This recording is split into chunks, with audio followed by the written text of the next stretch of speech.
Hello there! In a few moments, I'm going to go careening across this screen and say hello to you officially. However, I wanted to pop in real fast to let you know that my very first book, Coffee for Here, is officially available for pre-order.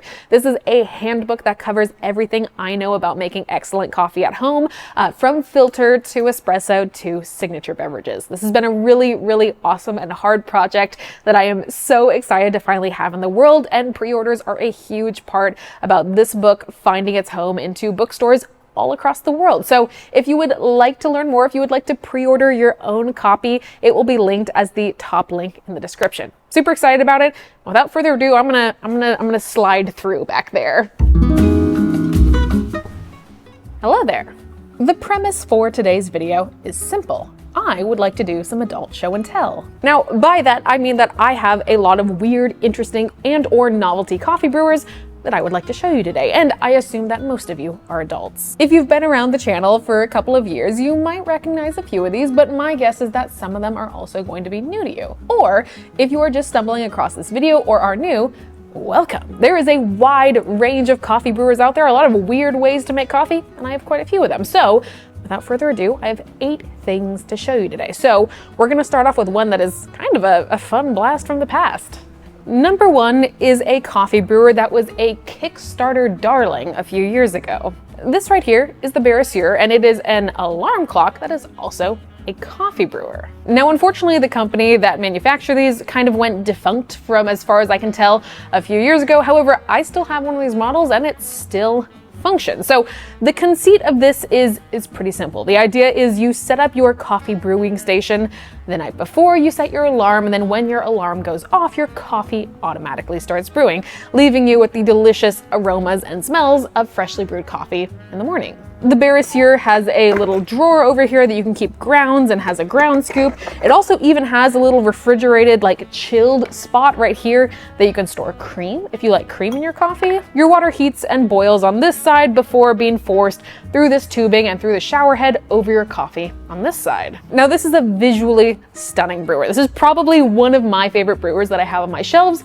Unfortunately, it's not the most practical. One of the primary issues that you may have already noticed in my description is that you set this up the night before, meaning your ground coffee is just gonna be kind of oxidizing and sitting here for a full 8, 12, however many hours of sleep you get. This means that the cup you get in the morning is maybe well passable, not all that great, like it's okay, but it's just just kind of a bland cup of coffee. Additionally, this shower head creates some pretty interesting agitation, which means your extraction is always a little bit funky as well. However, all of that being said, this is a beautifully designed brewer. This is definitely a showcase more than it is practical, and frankly, I'm very glad that I have one. Do I use it a lot? Not really, but it's kind of a fun relic from a different time of Kickstarters. Dun da da da! Number 2. This right here is a pour-over setup from the Museum of Modern Art. This was a collaboration with artist Tom Dixon and the MoMA to make a pour-over brewer and then also carafe. This is all made of borosilicate glass. It is double layered, and I'll be the first to admit, it is very pretty to look at. The brewer section on top is pretty simple. You have a metal filter here in the top and then a conical shape to hold it in. This top section is double walled, so it doesn't get hot when you're brewing on it and then later handling it. If you really wanted to, you could very easily put a paper filter in here if you wanted, or you could use the provided stainless steel filter. Stainless steel filter. Very hard to say. And then the lower carafe is made out of an internal green borosilicate glass and then a surrounding like darker, almost like ash-toned glass. Very nice to pour over, very easy to brew a large batch of coffee. Does exactly what it's supposed to do and is very pretty to look at. It's also quite expensive, but that's the MoMA for you. Now, I think I said that the Bariseur is one of my favorite brewers that I'm showing in this video today. I don't know, maybe I said that. If I did, I take it back. This one is actually my favorite. This right here is a balance brewer. It has a couple of names. It's also known as a Belgian brewer. It's also known as a sideways siphon. Now, fun fact, this is one of the very first automatic brewers, if you will, but rather than relying on anything electronic, it relies on physics and gravity. If you're familiar with an upright siphon, this is the same principle, but again, as I mentioned before, laid on its side. You add water to the water chamber on this side, and then you start the heat.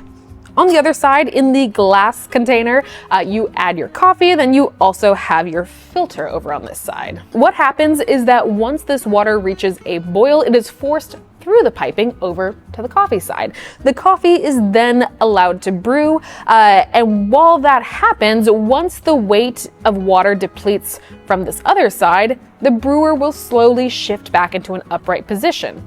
As that happens, this little latch on the heating element will close, effectively turning off the brewer. Then, as all of that steam in this water side contracts, it's gonna force up all this coffee over on this side, back through the tubing, back through the filter, importantly, and over here as finished and brewed coffee. So it essentially is one of those brewers that you can start, and then it will stop itself once that entire cycle is done. The number one question I get when showing people this brewer is it a pain to clean? The answer is a resounding yes. This is my least favorite brewer to clean because you have to do it by hand, and it's really hard to get everything out of this chamber right here. I have opened this up numerous times to very strange things growing inside it and giving it a very thorough Kafiza bath that even with that, I get a little bit nervous each time. That being said, it is a wonder of design and engineering and a beautiful thing to look at. We are gonna go back to the MOMA real fast. This right here is another coffee brewer that was made in collaboration with the Museum of Modern Art. This one, however, was done in collaboration with Bodum, as you can see on the side. Now, this is just a normal drip coffee maker. Very, very standard. However, it does make me feel like I'm in The Simpsons, and I do think that's kind of fun. This is pretty much made entirely of plastic, which gives it very much a Barbie Simpsons Lego sort of feel to it. It has all this fun color blocking, and then inside, very simply, is a metal filter in here. You can use paper in there if you want, and then of course, your carafe. I just think this is a hilarious looking brewer. My home maintains my seemingly life theme of being very monochromatic, a lot of grays and wood tones and kind of like lighter woods. However, this is one of the few brewers that I have put on my kitchen counter just because of how fun it is. It is the kitchen equivalent to putting a colorful throw pillow on your couch. And for that, I think it's kind of fun. Did any of you watch HGTV growing up? I watched a lot of HGTV, and I always remember the designers saying that they were adding a pop of color. This is a pop of color. Don't worry though, it's not all filter coffee today. We do have a little bit of espresso. This right here, if you are deep in the world of coffee, especially online, you have probably seen before. This is the 9 Barista, and it is a stovetop espresso maker.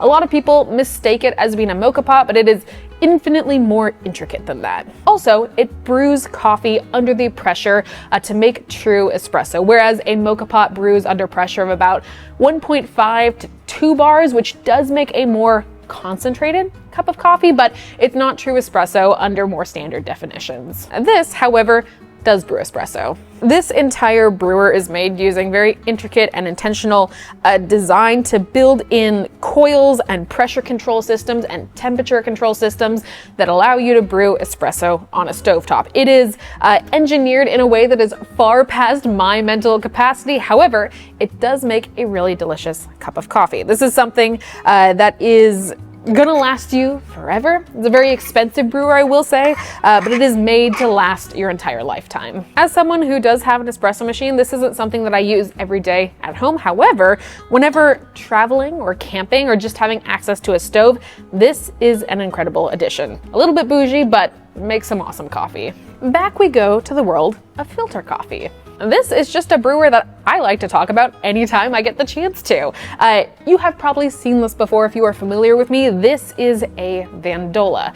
This is a traditional Costa Rican coffee brewer, very similar actually in shape and function to a Chemex. This is completely handmade ceramic. It has a brewing chamber up here that you can use with Chemex filters, and then a very large body down here, along with a spout that you can pour your coffee out of. You also have a little spot here right under the handle to allow steam and aromas to release. You don't see Vandolas very often in the United States, but they are absolutely stunning. A wonderful tactile experience, a very traditional way of brewing coffee. They're beautiful. I love mine. I think more people should brew on them. Okay guys, I'm warning you, this is the scary one. This is me walking very slowly and very carefully. This right here is a very ridiculous brewer, but also a very fun one, I think. This is a MOMA cold brew tower, and it brews something known as Kyoto-style iced coffee. This is a brewer that brews cold and also takes a long time to brew. What you do is you add coffee to this middle chamber right here.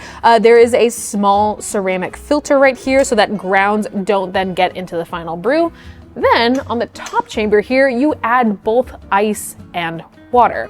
You adjust this little knob right here until you have a very, very slow drip of water releasing and pouring over your coffee. Then, once that water makes its way through the bed of coffee, once it has extracted what it's going to extract, it swirls down these little loop-de-loops and into your catch chamber. People sometimes ask about the loop-de-loops. They are there for aesthetic and design purposes.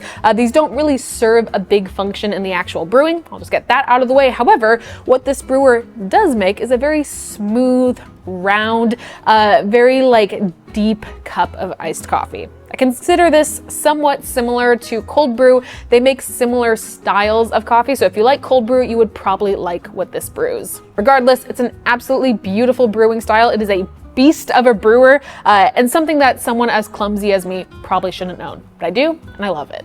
All right, scooting back over to the world of espresso. This right here is a Flair espresso maker. This is a really, really cool non-traditional espresso maker because it doesn't use any electricity. All you need is heated water and your ground coffee. Now the version I have here is the 49mm version. However, Flair has multiple models, including a 58mm portafilter version if that is to your liking. However, the principle is very similar to a more traditional espresso machine. You have a regular portafilter that you add ground coffee to. You tamp it, you place it back in, and then you have what is functionally your group head right up here. You add preheated water to this chamber right here.